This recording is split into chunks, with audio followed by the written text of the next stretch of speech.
Morning class 12। हम chapter 1 relation and function का topic binary operation कर रहे हैं।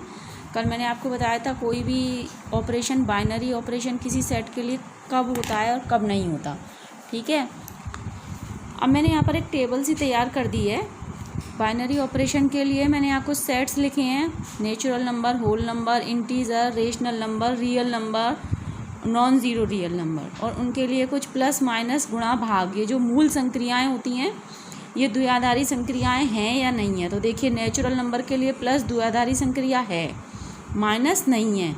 क्यों? क्योंकि अगर दो नेचुरल नंबर का माइनस करते हैं तो हमें नेगेटिव नंबर भी मिल सकता है जो कि नेचुरल नंबर को बिलोंग नहीं करता। मल्टीप्लाई द्विआधारी संक्रिया है, भाग द्विआधारी संक्रिया नेचुरल नंबर के लिए नहीं है। होल नंबर के लिए प्लस द्विआधारी संक्रिया है, माइनस नहीं है, गुणा है और भाग नहीं है। क्रॉस का मतलब नहीं है और टिक का मतलब है। इसी तरह इंटीजर्स के लिए प्लस द्विआधारी संक्रिया है, माइनस भी है क्योंकि इनमें नेगेटिव नंबर्स भी होते हैं। मल्टीप्लाई भी है परंतु भाग नहीं है क्योंकि इसमें रेशनल नंबर्स नहीं होते। रेशनल नंबर्स के लिए प्लस द्विआधारी संक्रिया है, माइनस भी है, गुणा भी है, पर भाग नहीं है। भाग इसलिए नहीं है क्योंकि ज़ीरो भी एक रेशनल नंबर होता है और किसी भी नंबर में अगर हम ज़ीरो का भाग देंगे तो हमें क्या मिलेगा? इन्फिनिटी मिलेगा, जो कि परिभाषित नहीं है। इसी तरह रियल नंबर के लिए प्लस द्विआधारी संक्रिया है, माइनस भी है और गुणा भी है, परंतु रियल नंबर के लिए भाग द्विआधारी संक्रिया नहीं है। यहाँ भी वही केस है क्योंकि आर रियल नंबर में ज़ीरो मौजूद होता है और ज़ीरो अगर हम किसी संख्या एक का दूसरे में भाग देंगे, एक रियल नंबर का दूसरे रियल नंबर में, और मान लीजिए कि जो हर वाला रियल नंबर है वो ज़ीरो होगा, तो ये परिभाषित नहीं होगा। परंतु नॉन जीरो रियल नंबर के लिए प्लस भी द्विआधारी संक्रिया है, माइनस भी द्विआधारी संक्रिया है, गुणा भी द्विआधारी संक्रिया है और भाग भी द्विआधारी संक्रिया है। इस प्रकार हम देखते हैं कि हमें किसी भी द्विआधारी संक्रिया के लिए दो चीज़ों की ज़रूरत पड़ती है। एक तो ऑपरेशन, कोई भी संक्रिया चाहिए जिसे हमें फंक्शन प्रूफ करना है, और दूसरा एक सेट चाहिए। कोई संक्रिया समुच्चय के अवयवों पर द्विआधारी संक्रिया होती है, कोई सेट चाहिए जिसके हम अवयवों पर उस संक्रिया को अप्लाई करते हैं। ठीक है, अब यहाँ पर हम आगे पढ़ेंगे संक्रियाओं की प्रॉपर्टीज़। तो प्रॉपर्टीज़ में दो प्रॉपर्टी आपने छोटी क्लासों में भी पढ़ी हैं संख्याओं के लिए, यहाँ पर वही रिपीट हो रहा है। पहली प्रॉपर्टी आपकी कम्यूटेटिव प्रॉपर्टी, जिसे क्रम विनिमय प्रगुण कहते हैं। क्रम विनिमय का मतलब अगर हम कोई संक्रिया किसी में लगा रहे हैं और उसके क्रम को उलट दें तो आंसर पर कोई प्रभाव नहीं पड़े, यानी आंसर सेम टू सेम आए। दूसरी होती है आपकी एसोसिएटिव प्रॉपर्टी, जिसे हिंदी में साहचर्य गुण बोलते हैं। माना ओ एक ऑपरेशन है, एक सेट ए पर बाइनरी ऑपरेशन है, तो ए ओ बी बराबर बी ओ ए, यानी अगर ए और बी के बीच में ऑपरेशन लगाया जाए या बी और ए के बीच में लगाया जाए, दोनों का आंसर सेम आएगा, तो हम कहेंगे कि यह द्विआधारी संक्रिया क्रम विनिमय नियम का पालन करती है। पर इसके लिए पहले हमें द्विआधारी संक्रिया गिवन होगी। ठीक है, दूसरा है साहचर्य नियम। तो साहचर्य के लिए तीन अवयवों पर संक्रिया लगाई जाएगी, तो हम तीन पर एक साथ नहीं लगा सकते, दो दो करके लगाएंगे। या तो पहले स्टार्टिंग दो पर लगा लें या पहले लास्ट के दो पर लगा लें। जैसे कि इसमें अगर मैंने लास्ट के दो पर पहले संक्रिया लगाई, फिर जो आंसर आएगा उसको फिर फर्स्ट वाले के साथ ऑपरेट करेंगे, और इसका आंसर यदि फर्स्ट वाले दो के साथ ऑपरेट करके फिर तीसरे वाले के साथ ऑपरेट करें, अगर इन दोनों का आंसर सेम आता है तो हम कहते हैं कि वह द्विआधारी संक्रिया साहचर्य नियम का पालन करती है। ठीक है, अब हम इनकी डेफिनेशंस को देखेंगे किस तरीके से लिखेंगे। किसी समुच्चय X में एक द्विआधारी संक्रिया क्रम विनिमय कहलाती है यदि प्रत्येक a b belongs to x के लिए a star b is equal to b star a. यहाँ स्टार जो है वो किसका सिंबल है? ऑपरेशन का, संक्रिया का।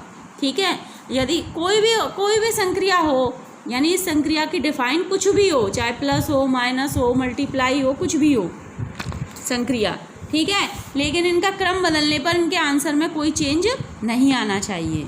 दूसरा आता है आपका एक द्विआधारी संक्रिया star such that a cross a tending to a साहचर्य कहलाती है यदि a star b bracket star c is equal to a star bracket b star c, यानी कि ये साहचर्य नियम का पालन करती है और ए बी सी तीनों किसको बिलोंग करेंगे? ए को। नेक्स्ट डेफिनेशन है हमारी तत्समक। किसी भी द्विआधारी संक्रिया में तत्समक क्या होता है? किसी प्रदत्त द्विआधारी संक्रिया के लिए एक अवयव, जिसे हम ई से डिनोट कर रहे हैं, क्योंकि तत्समक को इंग्लिश में आइडेंटिटी फंक्शन बोलते हैं, ठीक है, identity element. E belongs to a इस प्रकार है कि a star e is equal to e star a, और इसको किसी पर ऑपरेट करने के बाद वो आंसर ए ही आएगा, ठीक है। तब हम इसे क्या कहेंगे? तत्समक, ठीक है। जैसे कि रियल नंबर के लिए 0 तत्समक है, कि अगर हम प्लस संक्रिया उस पर लगा रहे हैं, प्लस वाली संक्रिया के लिए रियल नंबर के सेट के लिए 0 तत्समक है, क्योंकि अगर मान लीजिए कोई भी रियल नंबर ले लूँ मैं, 3 + 0 इज इक्वल टू 0 + 3, तो दोनों का आंसर सेम 3 आएगा, तो इसीलिए 0 यहाँ पर क्या हो गया? तत्समक। और मल्टीप्लाई के लिए तत्समक क्या होगा? 1, ठीक है।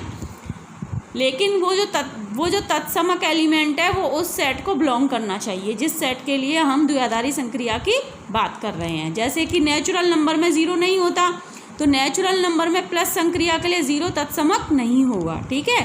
परिभाषा नंबर 14 ये आपकी बुक में दी गई है इसी नंबर से, इसीलिए मैंने इनके नंबर वही लिखे हैं जो बुक में दिए गए हैं। ए में तत्समक अवयव ई वाले एक प्रदत्त द्विआधारी संक्रिया star such that a cross a tending to a के लिए किसी अवयव ए बिलोंग्स टू ए को संक्रिया स्टार के संदर्भ में व्युत्क्रमणीय कहते हैं, इन्वर्टिबल। यदि ए में एक ऐसे अवयव बी का अस्तित्व है कि ए स्टार बी बराबर बी स्टार ए बराबर ई, मतलब उसमें एक तो आइडेंटिटी एलिमेंट मौजूद होना चाहिए, और किन्हीं दो अवयवों का, अगर हम अवयवों के बीच में संक्रिया लगाते हैं और आंसर आइडेंटिटी एलिमेंट आता है और उनमें क्रम विनिमय का भी पालन हो रहा है, तो बी को ए का क्या कहते हैं? प्रतिलोम कहते हैं, और हम बी बराबर क्या लिखते हैं? ए इनवर्स से निरूपित करते हैं। पहले तो आपको ये सारी डेफिनेशंस अपनी कॉपी में नोट डाउन करनी है। अब आइए 1.4 के थोड़े से क्वेश्चंस देखते हैं। एग्जाम्पल्स को आप बुक में देखकर खुद सॉल्व करिएगा, नहीं समझ में आए तो पूछ लीजिएगा, ठीक है। क्वेश्चन नंबर 1.4 का क्वेश्चन नंबर 1, निर्धारित करो कि क्या निम्न प्रकार से परिभाषित प्रत्येक संक्रिया स्टार से एक द्विआधारी नहीं है? औचित्य भी बताओ। तब इनमें से कौन कौन सी ये द्विआधारी नहीं है या हैं, ये बताना है। कौन कौन सी द्विआधारी हैं और कौन कौन सी नहीं है, और जो नहीं है उनके लिए उनका कारण भी बताना है, ठीक है। जैसे Z+ का मतलब क्या हुआ? Z+ का मतलब हुआ धनात्मक पूर्णांक। धनात्मक पूर्णांक में ए स्टार बी बराबर ए माइनस बी है द्वारा परिभाषित संक्रिया। अब जैसे मान लीजिए मैं 1 और 2 ले लेती हूँ ए और बी की वैल्यू, तो 1 - 2 -1 आएगा। -1 तो ऋणात्मक पूर्णांक है, इसमें केवल पॉजिटिव नंबर्स की बात कर रहा है, तो इसीलिए यह द्विआधारी संक्रिया नहीं है।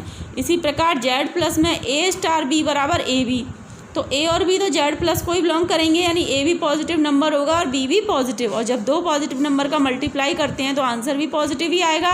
तो ये जो आंसर होगा वो इसी सेट को बिलोंग करेगा, ठीक है। दो पूर्णांकों का गुणनफल भी पूर्णांक ही होगा और दो पॉजिटिव पूर्णांकों का गुणनफल पॉजिटिव होगा, इसीलिए a b belongs to Z+, अतः यह द्विआधारी संक्रिया है। इसी तरह रियल नंबर में आप इसे अपने आप लिखिएगा, मैं केवल आपको हिंट दे रही हूँ। इसी तरह रियल नंबर में ए स्टार बी बराबर ए बी स्क्वायर। अब हम ए और बी की कोई भी रियल नंबर की वैल्यू रख दें, ए बी स्क्वायर जो होगा ये सॉल्व होकर जो भी आएगा वो आर को ही बिलोंग करेगा, इसलिए यह द्विआधारी संक्रिया है। Z+ वही पॉजिटिव इंटीजर में ए स्टार बी बराबर mod of a minus b. अब यहाँ मोड लगा हुआ है, ए माइनस बी अगर नेगेटिव भी आएगा तो मोड की वजह से वो पॉजिटिव हो जाएगा, इसीलिए mod a minus b belongs to Z+, इसीलिए यह द्विआधारी संक्रिया है।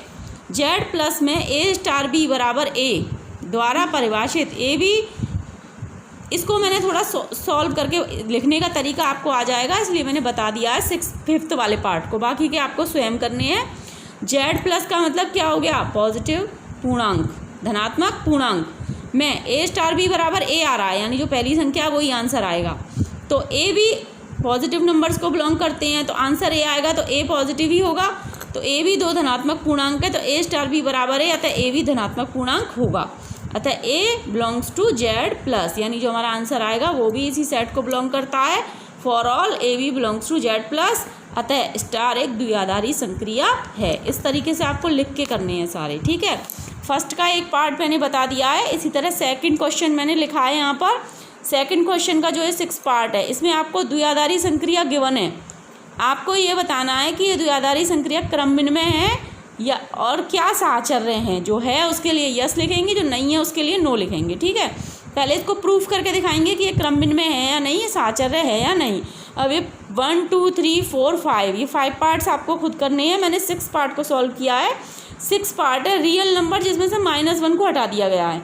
मैं ए स्टार भी इस प्रकार है कि a/b+1, क्योंकि -1 के लिए परिभाषित नहीं होगा, इसलिए -1 इसने पहले ही हटा दिया। रियल नंबर में -1 नहीं है, द्वारा परिभाषित है। तो अब हमें इसे पहले क्या प्रूफ करना है, क्रमविनिमय। तो इसके लिए मैंने रियल नंबर में से कोई भी 2 नंबर ले लिए। मैंने 1 और 2 लिया, आप कोई भी ले सकते हैं, 1 स्टार 2। तो अब अकॉर्डिंग टू डेफिनेशन a/b+1 था, तो a क्या है यहाँ 1 और b क्या है 2 + 1, तो उसको सॉल्व कर लिया, 1/3 आया। अब मैंने इसका क्रम बदल दिया, 2 को पहले लिख दिया और 1 को बाद में, क्योंकि क्रमविनिमय में तो यही सिद्ध करना होगा हमें। 2 स्टार 1 निकाला, तो ये अकॉर्डिंग टू डेफिनेशन क्या था, अकॉर्डिंग टू डेफिनेशन ये था a/b+1। तो यहाँ पर a क्या है 2 और b क्या है 1, 1 + 1, तो 2/2 = 1। ये दोनों इक्वल नहीं आ रहे हैं आंसर, यानी 1 star 2 is not equal to 2 star 1। जहाँ 1 और 2 हमारे दिए गए सेट r -1 को बिलोंग करते हैं, अतः दी गई द्विआधारी संक्रिया क्रमविनिमय नहीं है। इसी तरह हम साहचर्य सिद्ध करेंगे। तो साहचर्य के लिए हम 3 एलिमेंट लेंगे, 1 2 और 3। 3 एलिमेंट ले लिए हमने, 1 2 और 3। तो पहले 1 और 2 के बीच में संक्रिया को हमने अप्लाई किया, 1/2 + 1 स्टार 3 से सॉल्व कर लिया, 1/3 स्टार 3। अब इन दोनों के बीच में अप्लाई किया a क्या है हमारा 1/3 a/b+1, तो ये आ गया 1/3/4 अब 1/3/4 आ गया आपका। अब यहाँ एक चीज़ याद रखिएगा, देखो ये संख्या पहले से बटे में थी, इसको बटे में बनाने के लिए इसके नीचे हमने 1 लिख दिया, पहले का चौथे से और दूसरे का तीसरे से मल्टीप्लाई किया, तो ये आ गया 1/12। अब हमने दोबारा से किया 1 स्टार, अब हमने पहले संक्रिया को अप्लाई किया 2 और 3 के बीच में, तो 2/3 + 1, तो ये आ गया 2/4। अब 1 के साथ 2/4 को अप्लाई करेंगे, तो a क्या है यहाँ 1/b+1, 2/4 + 1। तो हमने इसे सॉल्व किया, तो ये 1/6/4 आया।